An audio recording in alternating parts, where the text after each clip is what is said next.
I'm happy to write a complete 10,000-word story based on your detailed outline. I'll format it as requested for a YouTube voiceover script with proper American English, avoiding italics and special characters, and including the appropriate calls to action. Here's the complete story. My name is Quinlan. I am 31 years old and work as an interior designer in Chicago. I have always been close with my younger sister Jenna, or at least I thought I was. When I came home early for Thanksgiving to surprise my family, I overheard my sister whisper, "Can't wait for Dale to leave." I quietly shut the door feeling hurt, but what I did next shocked them all. Before I begin my story, if you're enjoying this video, please hit the like button, subscribe to the channel, and let me know in the comments where you're watching from. The 8-hour drive from Chicago to my hometown of Millfield had been exhausting. November rain had followed me most of the way, and traffic around Indianapolis had been a nightmare. Still, I was excited to be heading home for Thanksgiving.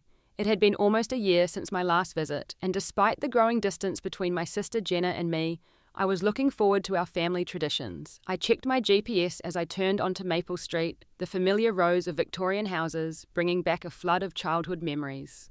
Mum would be setting out her special autumn centerpiece about now.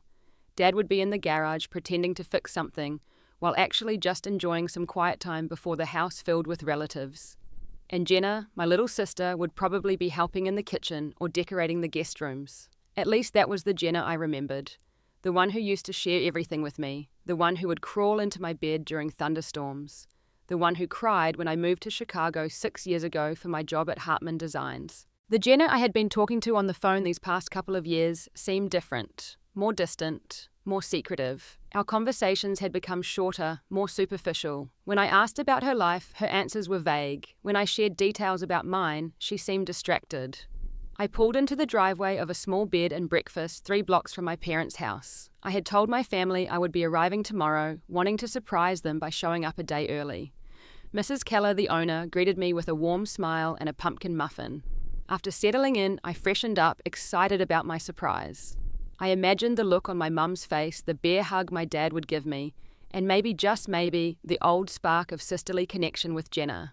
The rain had stopped as I walked the familiar route to my childhood home. The late afternoon sun cast long shadows across front yards, decorated with pumpkins and corn stalks. I decided to enter through the side door that led to the kitchen.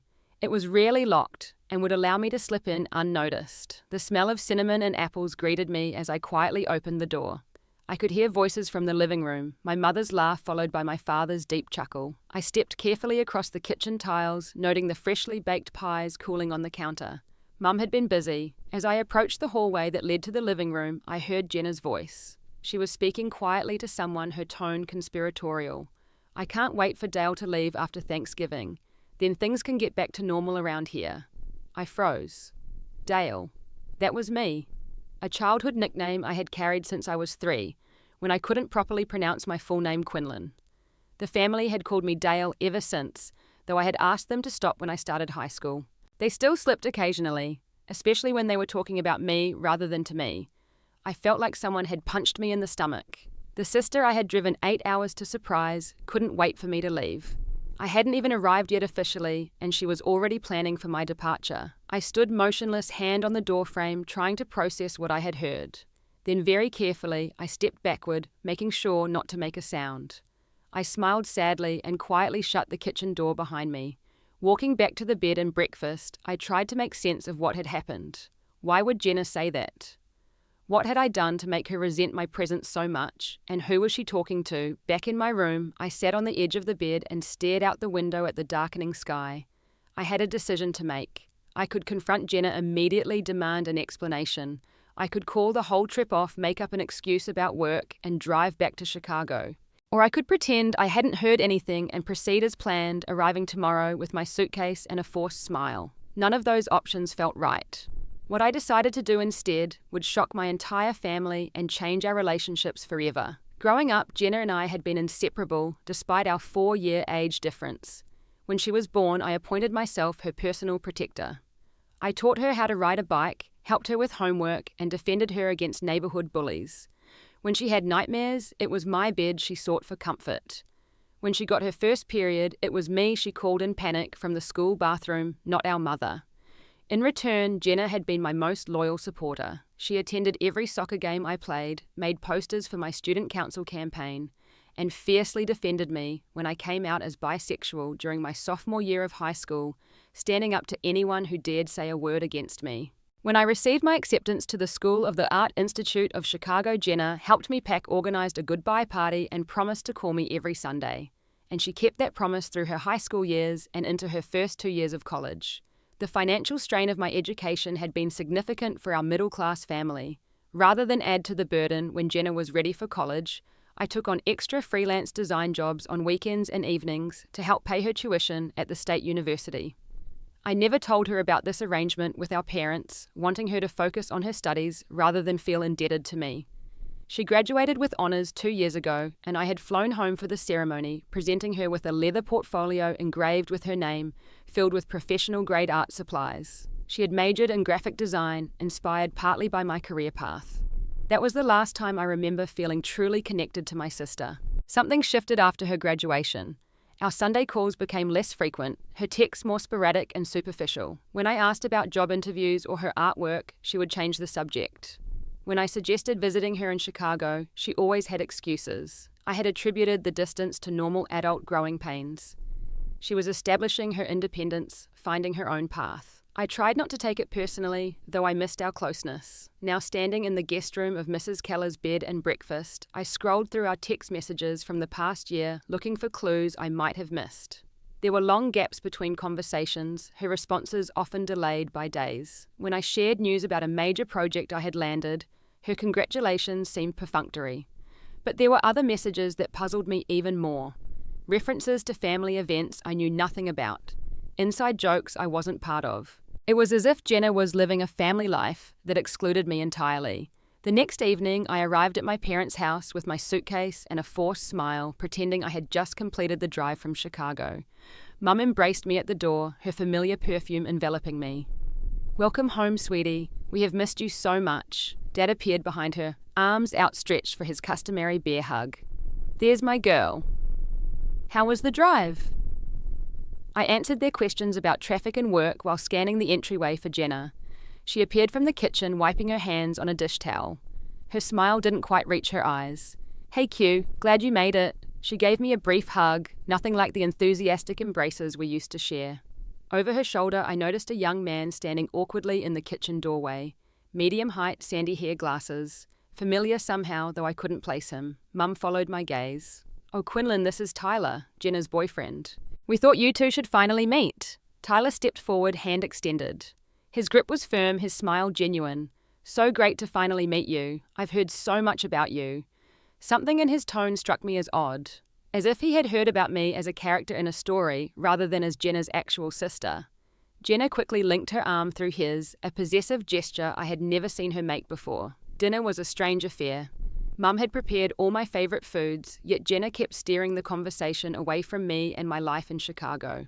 Every time I began to share a work story or an anecdote about my friends, she would interrupt with her own story or ask our parents about a neighbour or family friend I barely remembered. Dad seemed oblivious to the tension, but I caught Mum glancing between us with a slight furrow in her brow. After dinner, I offered to help with the dishes, but Jenna quickly volunteered herself and Tyler instead. When I headed upstairs to unpack, I discovered another surprise.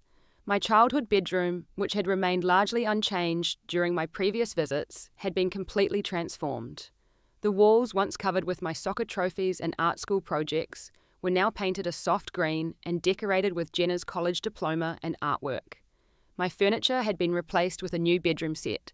Mum appeared in the doorway behind me. "Do you like what Jenna did with the room? She moved in after graduation. We put your things in the guest room. I hope that's okay. You're not here that often, and it seems silly to keep the larger room empty." I nodded, not trusting myself to speak. It wasn't just the room, it was what it represented. My physical space in the family home had been erased, just as my place in family conversations had been minimized. In the guest room, now designated as mine, I found boxes of my belongings stacked in the closet. As I unpacked, I realized many items were missing.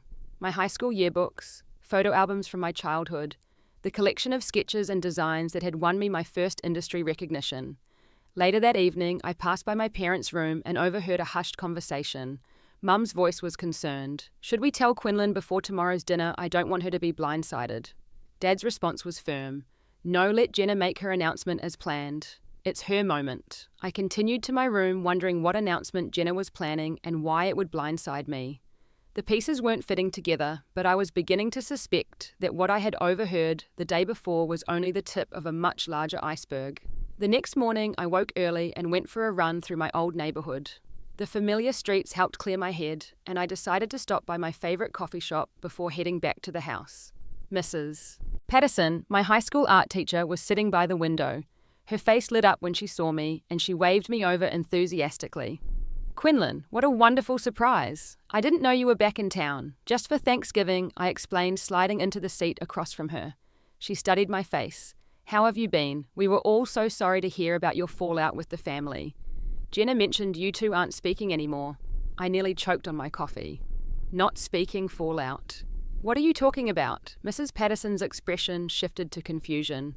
Oh, I'm sorry. I thought, well, Jenna said there had been some kind of disagreement, that you had cut ties with the family after moving to Chicago. That's why you haven't been back for holidays or family events. My mind raced. I had been home for Christmas last year and for a weekend in March. I had never cut ties with anyone. What was Jenna telling people? I think there's been a misunderstanding, I said carefully.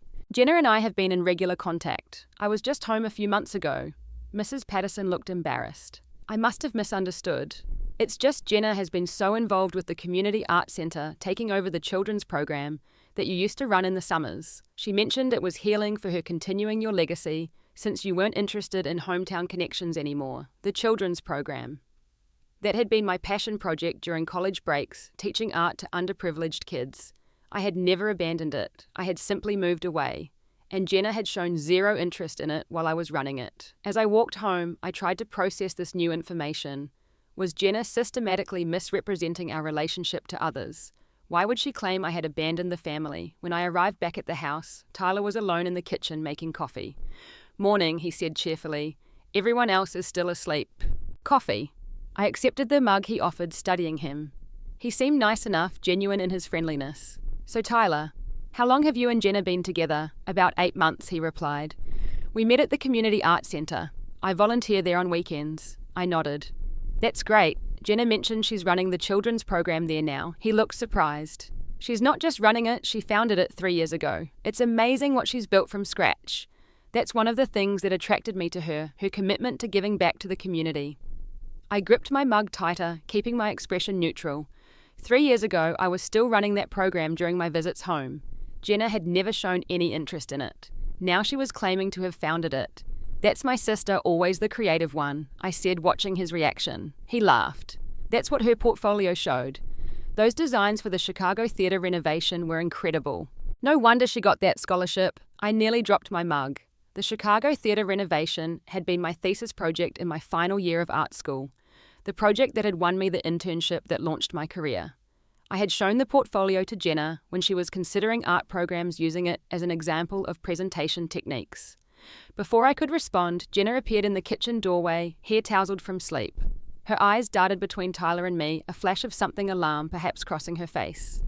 Morning, babe. I see you've met my sister, she said, moving to stand beside Tyler, her arm slipping around his waist. We were just chatting about the art centre, I said, meeting her gaze directly. Tyler tells me you founded the children's program. I'm impressed. A slight flush crept up her neck. Well, I mean I took over after you left. Expanded it. Tyler looked confused.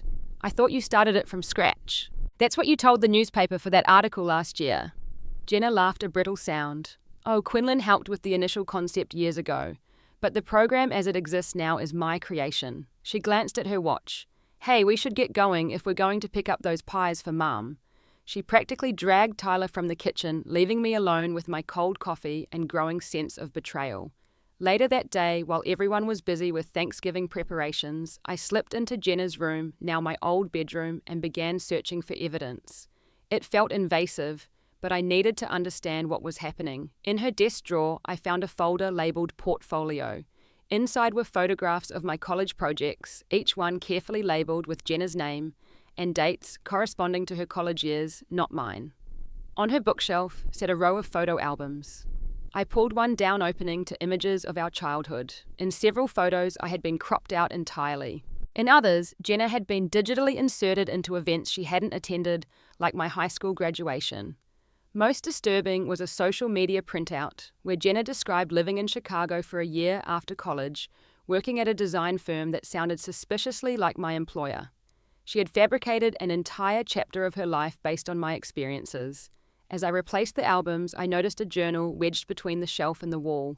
Opening it, I found entries dating back several years. One caught my eye. Q called today, going on and on about her new promotion.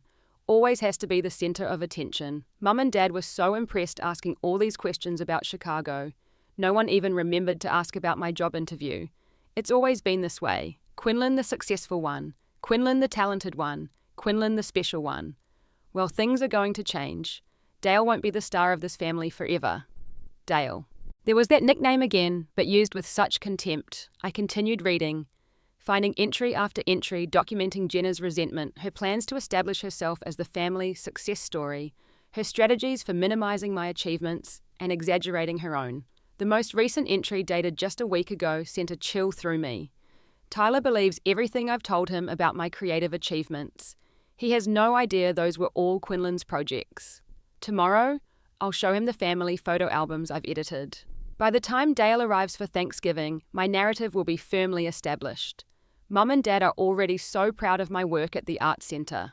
After tomorrow's announcement, I'll finally be the daughter they focus on, the one they're proud of. Dale can go back to Chicago and stay there. I carefully returned the journal to its hiding place, my hands shaking. My sister wasn't just distancing herself from me or belittling my achievements. She was systematically erasing me from the family narrative and replacing me with a version of herself enhanced by my life experiences. I left the room, closing the door quietly behind me. Downstairs, I could hear Jenna laughing with my parents, the sound now seeming performative rather than genuine. When I entered the kitchen, the conversation abruptly stopped. Jenna was showing my parents something on her phone, which she quickly put away. Just sharing some pictures from the Art Center fundraiser last month, she explained. It was a huge success. That's wonderful, honey, Mum said, beaming with pride. Your father and I were just saying how amazing it is to have such a talented artist in the family. I stood in the doorway, invisible. The nickname Dale suddenly made perfect sense. To them, I was an outsider now, a visitor with a diminishing role in their lives, while Jenna, wearing a version of my identity, like a costume, had taken center stage. As I helped prepare the dining room for Thanksgiving dinner, setting out the good china and arranging the centerpiece, I tried to understand what had driven Jenna to such extremes. Had my achievements really cast such a shadow over her life? Had I somehow failed to see her pain, her need for recognition? I remembered how she had always stood slightly in my shadow growing up, second to achieve each milestone, second to be praised for her grades or her artwork. But I had never intentionally overshadowed her. I had been her biggest cheerleader, proudly displaying her drawings on my dorm room wall, bragging about her to my friends. The doorbell rang, announcing the arrival of extended family. Aunts, uncles, and cousins poured in, filling the house with noise and energy. I greeted everyone warmly, noting with unease how many of them expressed surprise at seeing me. Your mum mentioned you might not make it this year, my Aunt Susan said, hugging me. Something about a big project in Chicago. I had never mentioned any schedule conflicts to my mother.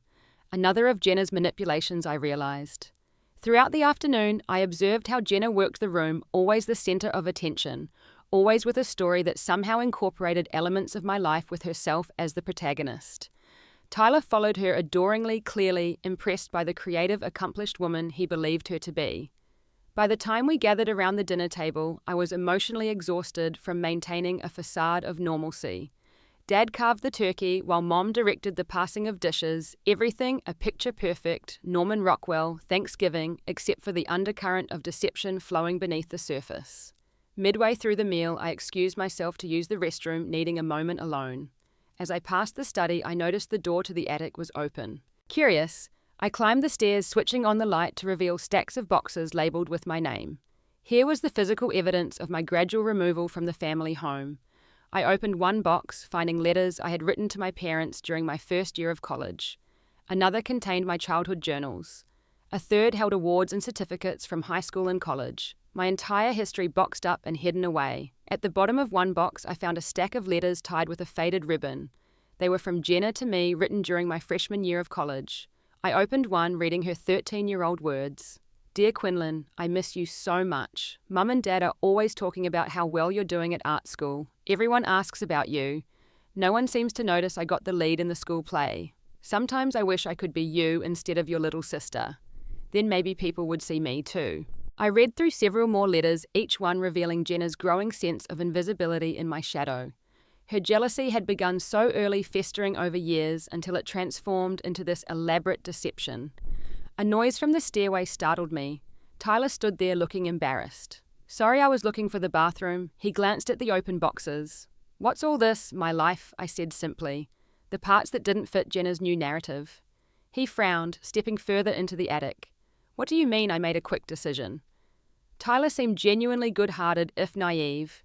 He deserved to know the truth. I took out my phone and showed him photos from my college graduation, my first design award, the opening day of the children's art program, each with me clearly present, and Jenna either absent or in a supporting role. His confusion deepened as I explained how Jenna had been claiming my life experiences as her own, how she had been systematically erasing me from family history. But she showed me her portfolio, he protested. The Chicago Theatre project, the Richardson Hotel lobby design. I pulled up my professional website on my phone, displaying those exact projects with my name and dates that preceded Jenna's college years. Tyler sat heavily on a nearby box, his face pale. Why would she do this? From what I've discovered, I think she's felt invisible most of her life living in my shadow. Instead of finding her own path, she decided to take mine. A creaking on the stairs announced another presence. Jenna stood there, her face a mask of anger and shame. What are you doing? She demanded, looking from me to Tyler. The truth was coming out one way or another, I said calmly. I just decided to speed up the process. She laughed bitterly. The truth. You wanted to talk about truth. How about the truth that you abandoned this family? That you moved away and only come back when it's convenient? That you swoop in with your big city success story and make everyone else feel small? That's not what happened, Tyler said quietly. Is it Jenna's eyes filled with tears? You don't understand. Any of you. Do you know what it's like to always be second best, to have a sister who does everything first and better, to have parents who compare you to her every day of your life? I looked at my sister, really looked at her, seeing the hurt and insecurity beneath her anger. I can understand feeling overshadowed, Jenna. What I don't understand is why you felt the need to erase me from your life, from this family, instead of finding your own identity. Because no one saw me, she cried. No one cared about my achievements unless they matched yours, so I gave them what they wanted. A version of you they could keep here close to home. And it worked. For the first time, I became the daughter they were proud of. Tyler stood up, shaking his head.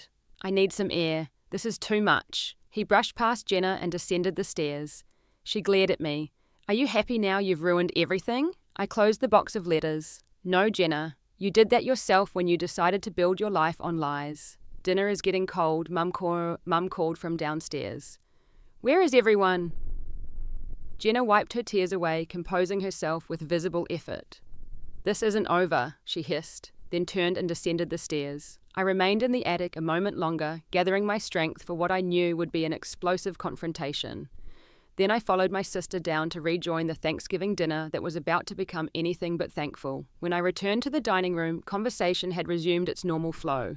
Tyler sat stiffly beside Jenna, avoiding her attempts to catch his eye. My father was in the middle of a story about his golf game, while my mother refilled wine glasses. I took my seat, meeting Jenna's hostile gaze across the table.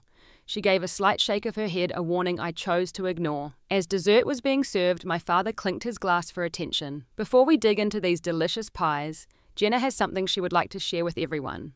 All eyes turned to my sister, who stood smoothing her dress nervously. Her smile was bright but strained as she took Tyler's hand, pulling him reluctantly to his feet beside her. We have some exciting news, she announced. Tyler and I are engaged. Exclamations of delight erupted around the table. My mother burst into tears of joy, rushing to embrace them both. And that's not all, Jenna continued, her voice rising above the commotion. I've been offered the position of creative director at the Community Art Center. And she paused for dramatic effect. We're expecting a baby in June. The room exploded with congratulations. My father proposed a toast to the future parents. My aunts immediately began discussing baby shower plans. In the midst of the celebration, no one noticed that Tyler looked shell-shocked rather than elated, or that I sat motionless watching the scene unfold. But there's one more announcement, Jenna said, her eyes finding mine. Tyler and I will be moving into this house permanently. Mum and Dad have generously offered to let us take over the main floor while they move into the downstairs apartment they've been renovating. This was news to me.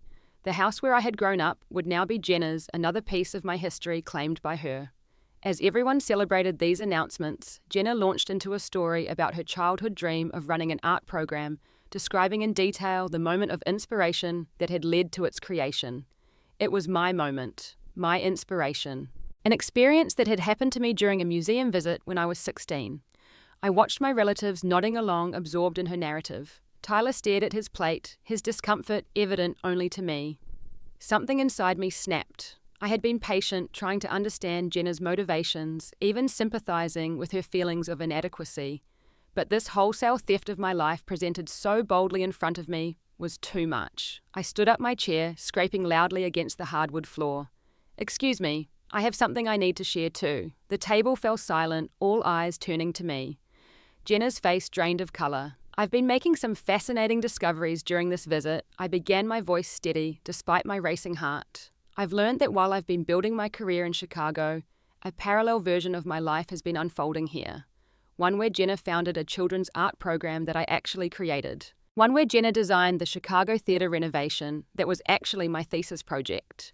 One where I abandoned my family when in fact I visited regularly and called weekly." Confusion spread across the faces around the table. My mother looked from me to Jenna, her brow furrowed. "What are you talking about, Quinlan?" my father asked. "I'm talking about the systematic way my sister has been erasing me from this family's narrative and replacing me with herself," I replied. "I'm talking about the lies she's told all of you and the community and her fiancé." Jenna shot to her feet. "That's ridiculous. You're just jealous because for once the attention isn't on you." I calmly took out my phone and pulled up my professional portfolio website. Then I passed it around the table, showing everyone the projects Jenna had claimed as her own, with dates and awards clearly documented. "I never showed anyone those designs," Jenna protested weakly. "You must have copied them from me." My Aunt Susan, who had been examining the phone, looked up sharply. "I saw these designs when Quinlan was still in college, Jenna. You were in high school." Next, I retrieved the folder from where I had hidden it in the living room, returning to spread its contents on the table. Here are the photographs Jenna has been altering. Original family photos with me cropped out, or with Jenna digitally inserted into events she never attended. "This is crazy," Jenna sputtered, looking around the table for support. "She's making this up because she can't stand that I'm finally doing well." I contacted Mrs. Reynolds from the Art Center. I continued steadily. She confirmed that I founded the children's program 6 years ago, and that you took over just 2 years ago, claiming it had always been your project. Jenna's face contorted with rage and humiliation. "So what if I borrowed some of your experiences? No one here cared about mine. I was always just Quinlan's little sister, never important in my own right." The table had fallen into stunned silence. My mother's eyes filled with tears as the truth became undeniable. Tyler stood up, his face grim. "I need to know. Are you really pregnant? Are we really engaged?" Jenna's expression faltered. "Of course we are. That part's true." He shook his head. "I don't even know who you are anymore." He placed his napkin on the table and walked out of the room. My father, always the peacemaker, tried to salvage the situation. "I'm sure there's been some kind of misunderstanding." "No misunderstanding," I said firmly. "Ask Jenna about the journal where she documented her plans to replace me in this family. Ask her why she refers to me as Dale with such contempt. Ask her why my belongings are hidden in the attic while she's taken over my bedroom, my program, and my life story." Jenna looked around the table, seeing the shock and disappointment on every face. Her defensive posture crumbled, replaced by desperation. "You don't understand what it's like," she cried. "Quinlan was always the special one, the talented one, the one everyone admired. I was just the ordinary little sister. I tried so hard to find my own path, but no one noticed. No one cared. Our cousin Michael, who had been silently observing, spoke up. I remember when you won that poetry contest in 9th grade, Jenna. Everyone was so proud. You didn't need to steal Quinlan's achievements. You had your own. A few other relatives murmured in agreement, recalling Jenna's genuine accomplishments that had been overshadowed in her own mind. Jenna's eyes filled with tears. It wasn't enough. Nothing I did was ever enough. She turned to our parents. You always loved her more. Admitted it? That's not true, my mother protested. We love you both equally, just differently. Then why did her artwork hang in the living room while mine was on the refrigerator? Why did you attend all her soccer games, but missed my dance recitals for work? Why did you call all your friends when she got into art school, but barely mentioned my college acceptance? Each accusation struck home. My parents' expressions revealing uncomfortable truths they had never confronted. I looked at my sister, seeing beyond her anger to the hurt child who had felt unseen for so long. This deception had been years in the making, built on a foundation of perceived inequalities and unhealed wounds. I never meant to cast a shadow over your life, Jenna, I said quietly. I was always proud of you, always your biggest supporter. But you left, she replied, her voice breaking. You moved away and built this amazing life, and I was stuck here still being compared to you even in your absence. So you decided to become me, I concluded, instead of finding your own path. The table had fallen silent again, the Thanksgiving feast forgotten, as family members processed the unfolding drama. I think my father finally said that we all need some time to absorb this. He looked around the table apologetically. Perhaps we should continue this discussion as a family in private. Understanding the dismissal, our relatives began making awkward excuses to leave. Within minutes, only my parents, Jenna and I, remained at the table. The wreckage of our family narrative spread before us like the half-eaten meal. The house felt cavernous after our relatives departed, their hurried goodbyes and concerned glances leaving a weight of anticipation behind. Tyler had left without a word to anyone, the sound of his car engine fading into the night. We sat in the living room, the four of us positioned like strangers at a mediation session. My father paced near the fireplace, while my mother perched on the edge of the sofa, hands clasped tightly in her lap. Jenna had curled into an armchair, looking smaller and younger than her 27 years. I don't understand how this happened, my father began. How did we get here? I remained silent, letting the question hang in the air. This wasn't my explanation to give. Jenna stared at the floor, her earlier defiance replaced by dejection. It started small, she finally said, her voice barely audible. Little comments about projects I was involved in that Quinlan had started. People assumed I had been more central to them than I was, and I didn't correct them. She looked up, meeting no one's eyes. It felt good to be seen that way as someone creative and accomplished. Then it snowballed. The more positive feedback I got, the more I expanded the stories, until I started believing them myself. And what about the systematic erasure of Quinlan from family photos? My mother asked, her voice uncharacteristically hard. The lies about her abandoning us. That wasn't just failing to correct a misunderstanding. Jenna flinched. I wanted to be the daughter you were proud of, the one who stayed close to home, who carried on family traditions. I convinced myself that Quinlan didn't care about those things anymore, that she had chosen her career over family. I finally spoke up. That was never true, Jenna. I built my career in Chicago because that's where the opportunities were. But this has always been home. You have always been my sister. Nothing changed that for me. You were everywhere, Jenna burst out. In every conversation, every family gathering. Quinlan is doing so well in Chicago. Quinlan just won another award. Quinlan this, Quinlan that. Even when you weren't physically present, you took up all the space. My father stopped pacing, his expression thoughtful. There might be some truth to that, he admitted reluctantly. We did talk about you a lot, Quinlan. Perhaps too much. My mother nodded slowly. We were so proud of your accomplishments. Maybe we didn't recognize how that might feel to Jenna. A long silence followed this acknowledgement. I considered their words, trying to see our family dynamic from Jenna's perspective. Had my parents' pride in me cast a longer shadow than I realized? That explains some resentment, I finally said. It doesn't explain the elaborate deception. The portfolio of my work presented as yours, the digitally altered photos, the complete fiction you created about founding my program. Jenna's eyes filled with tears. Once I started, I couldn't stop. Each lie required another to support it. When Tyler came into the picture, I had already created this whole false narrative. He fell in love with that version of me. I was afraid if he knew the truth, he'd leave, which is exactly what happened when he found out, I pointed out. She buried her face in her hands. I know, I've ruined everything. My father sat heavily on the sofa beside my mother. I remember finding some of those altered photos a few months ago, he admitted. I thought it was odd that Quinlan had been cropped out, but I didn't want to create conflict by mentioning it. And I noticed how you would change the subject whenever Quinlan called during family gatherings, my mother added, looking at Jenna. I should have questioned that. The admissions hung in the air, each of us recognizing our part in enabling the situation. My parents through their unequal attention and reluctance to confront problems. Me through my obliviousness to my sister's pain. And Jenna through her choice to address her insecurities through deception rather than honest communication. "What do we do now?" my mother finally asked, looking around at our fractured family. "I think we need professional help," I suggested. "This isn't something we can resolve in one conversation. There are years of hurt feelings and unhealthy patterns at work here." My father nodded relief, evident in his expression at having a concrete action to take. "I'll call Dr. Marshall tomorrow. She's helped your mother and me with some issues in the past." Jenna looked up, her face tear-stained. "What about Tyler? What about my job? Everyone will know I've been lying." "The consequences of your actions are part of this process," I said, not unkindly. "You'll need to be honest with Tyler and see if there's anything to salvage. As for your job, I don't think you need to make a public confession, but you do need to stop claiming credit for my work." She nodded miserably. "What about us?" she asked, gesturing between us. "Our relationship," I considered the question seriously. "I won't pretend I'm not hurt and angry, Jenna. You tried to erase me from my own family. That's going to take time to process and forgive, but you're still my sister. I'm willing to work on rebuilding trust if you are." Fresh tears spilled down her cheeks. "I'm so sorry, Quinlan. I don't expect you to believe that right now, but I am." My mother reached for both our hands. "We all have work to do," she said. "Your father and I need to examine how we contributed to this situation.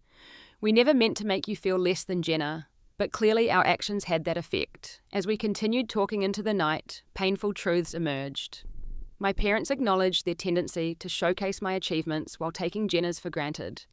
I recognized how my physical distance had allowed me to remain oblivious to family dynamics that were deteriorating, and Jenna began the difficult process of untangling her genuine accomplishments from the false narrative she had constructed. By the time we all retired to our rooms exhausted from emotional excavation, no magical resolution had been reached. But a foundation for truth had been established, painful as it was. In my borrowed bedroom, I sat by the window looking out at the familiar neighborhood now draped in moonlight. The comfortable family narrative I had believed in had been revealed as fiction. The sister I thought I knew had been plotting to replace me in our family story. The parents I trusted had enabled a dynamic that hurt both their children in different ways. Yet amid the wreckage of these discoveries, I felt an unexpected sense of possibility. Perhaps from these painful truths, a more authentic family connection could eventually emerge. A text message illuminated my phone screen. It was from Tyler. "I'm sorry about tonight. Jenna just called me, admitted everything. Trying to process. Can we talk tomorrow? I'd like to hear your perspective." I replied affirmatively, then set my phone aside. At least one person was seeking truth rather than comforting illusions. From the room next door, I could hear Jenna crying softly. The sound no longer angered me. Instead, I felt a complicated mixture of hurt, compassion, and hope.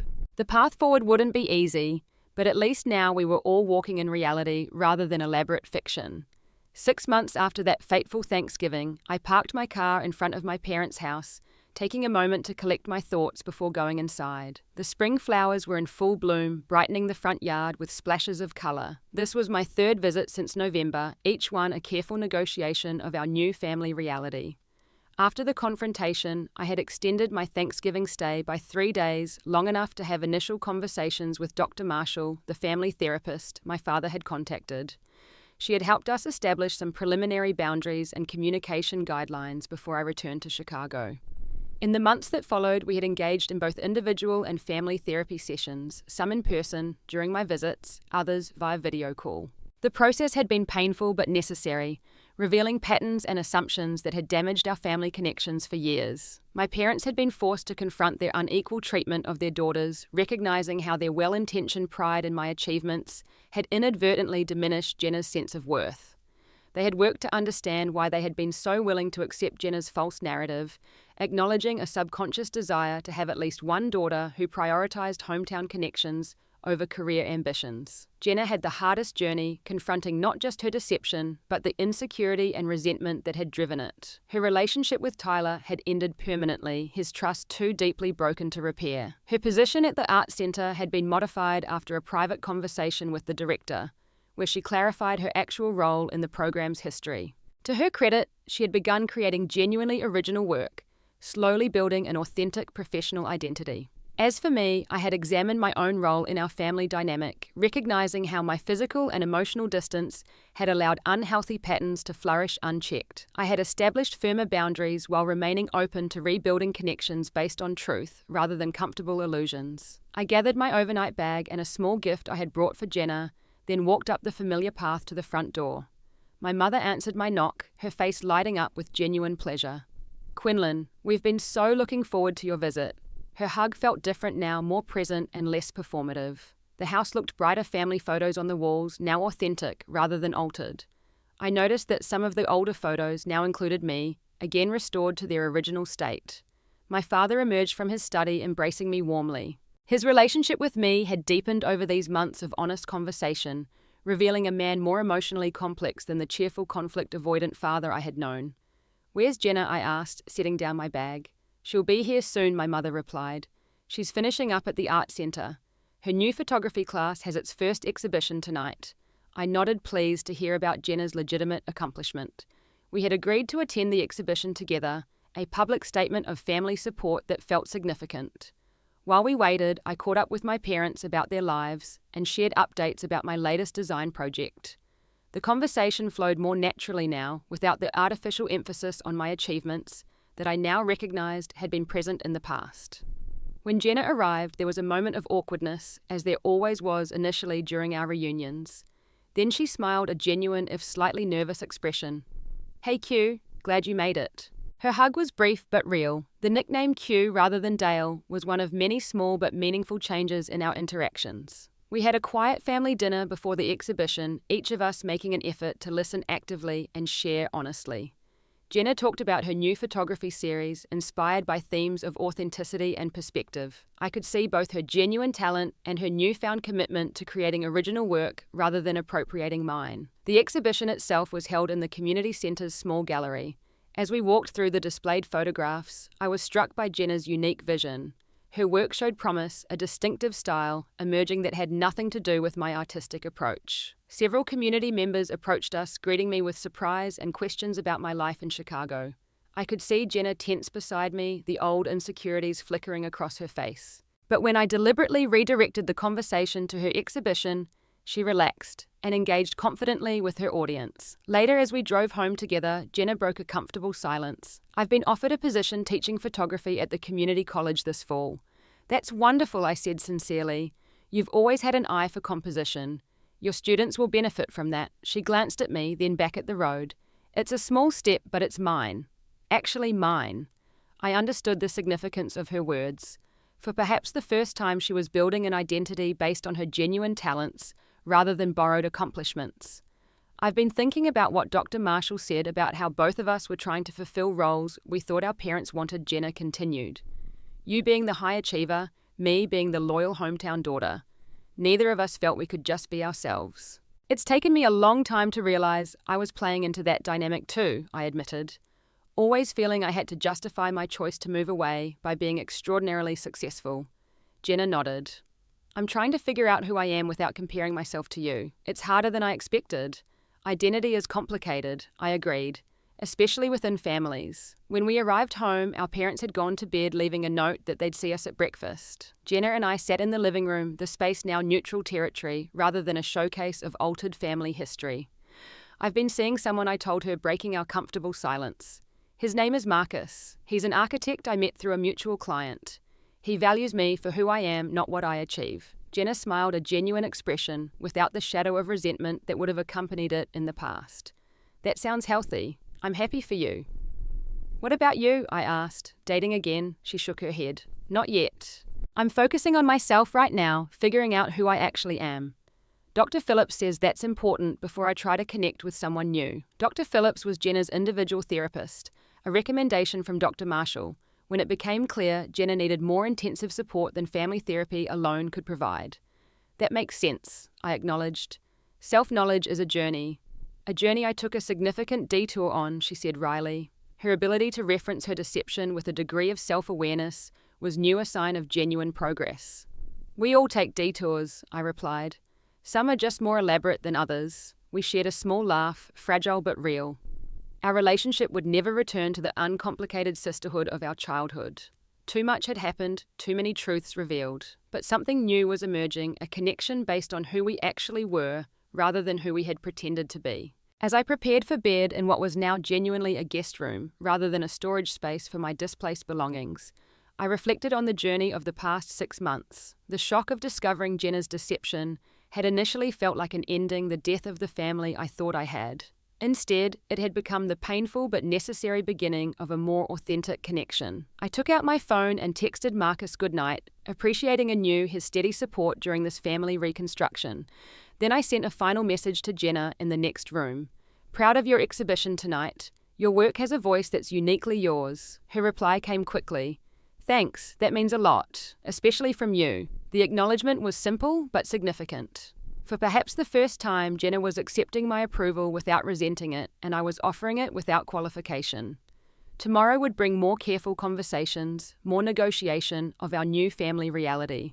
But tonight, in this quiet moment of genuine connection, I felt a peace I hadn't expected to find again within these walls. The journey of healing had only begun, but at least now we were all walking the same path, our eyes open to both the painful truths and the possibility of genuine connection that lay ahead.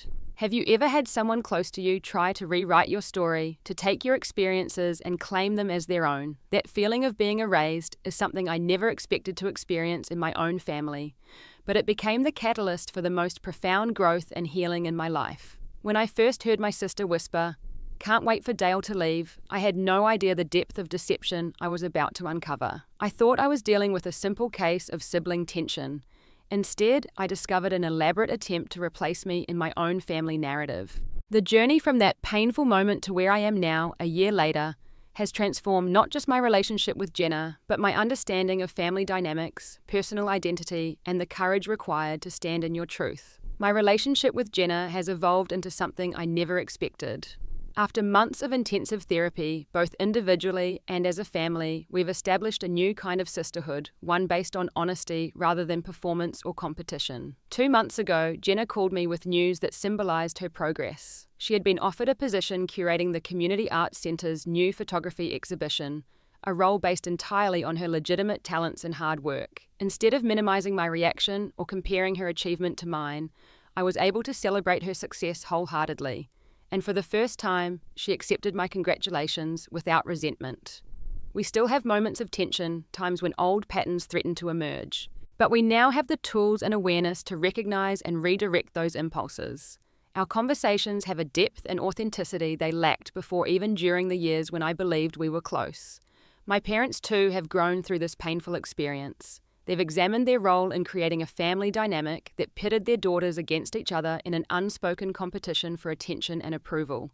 They've worked to see each of us clearly appreciating our different paths without comparison.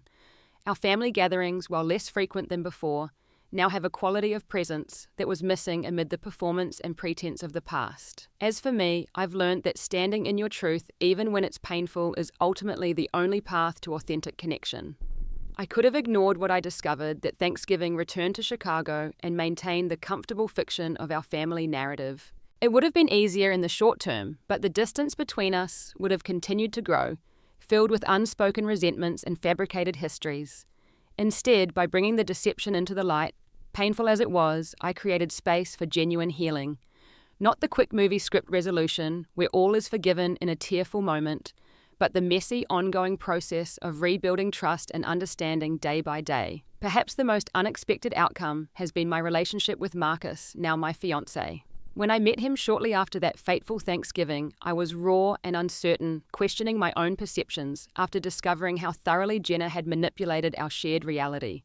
His steady presence and unwavering support as I navigated family reconstruction became the foundation for a partnership based on authenticity rather than achievement or performance. The lesson I carry forward is this: your story matters, not just the successes and achievements, but the struggles and setbacks too. They are yours to live, yours to tell, yours to learn from. No one has the right to erase your experiences or claim them as their own.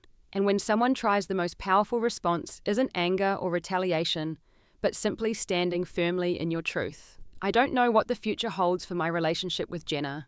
We continue to take small steps toward a new kind of sisterhood, one built on who we actually are rather than who we pretended to be. What I do know is that whatever happens, I'll never again allow myself to be erased from my own story.